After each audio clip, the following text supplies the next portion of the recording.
Apple Inc. CEO Tim Cook launched the first set of Apple retail stores in the Indian cities of Mumbai and New Delhi as the world's top tech brand set out to further establish its presence in the thriving and rapidly expanding Indian market.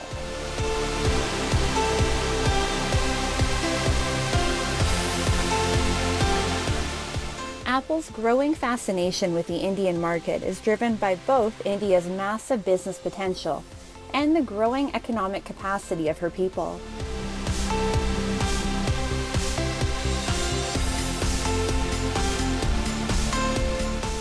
Today's India's economic strength and resilience can be attributed to her timely and corrective macroeconomic measures, prudent policy interventions, and her determined efforts at developing a conducive atmosphere for businesses. The International Monetary Fund, in its recent outlook, predicted an annual growth rate of 5.9% for India, while keeping the global growth estimates at just 2.9%. The IMF has predicted a high-flying Indian performance in an otherwise discouraging outlook. We have a growth rate for India, which is 6.8 in 2022. Let's not forget, this is one of the bright spots in the global economy right now, such a high growth rate.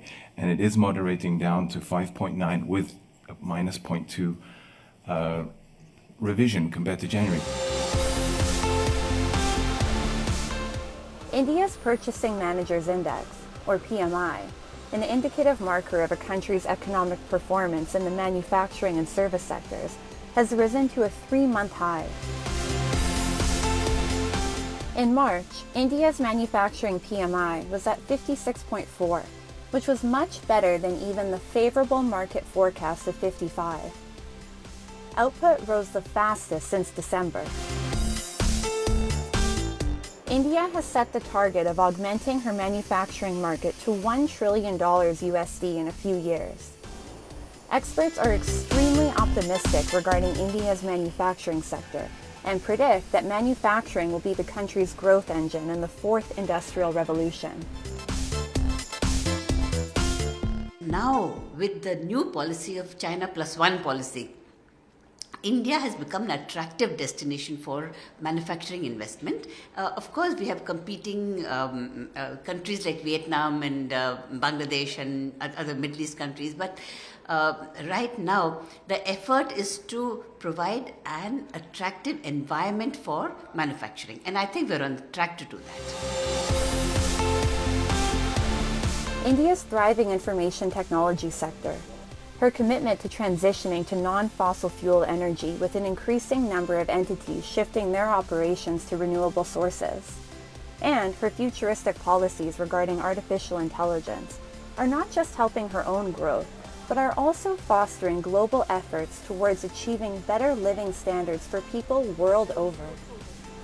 Global offshoring and digitalization have also given India an edge over her market competitors. India, especially under Prime Minister Narendra Modi's government, has focused on revising India's labor laws. The reformatory labor codes of 2020, which ensured multi-layered security for the Indian workforce, have added to the country's growth.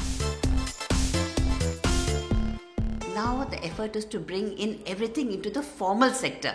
So through digital, through infrastructure, through finance, whatever way, whatever manufacturing, whatever work is being done in the economy to be brought into the formal sector. India has already increased the capital outlay for infrastructure by 33% in the ongoing fiscal year. Observers say the cumulative efforts towards strengthening the Indian economy will pay off in times to come. India, which is close to having a 3.5 trillion USD economy, is projected to double that number in the next 9 years. At a time when a precarious geopolitical climate, coupled with an intensifying fuel war, disrupted supply chains, and looming inflation is taking a crippling toll on global growth, India has stood out as a single bright spot.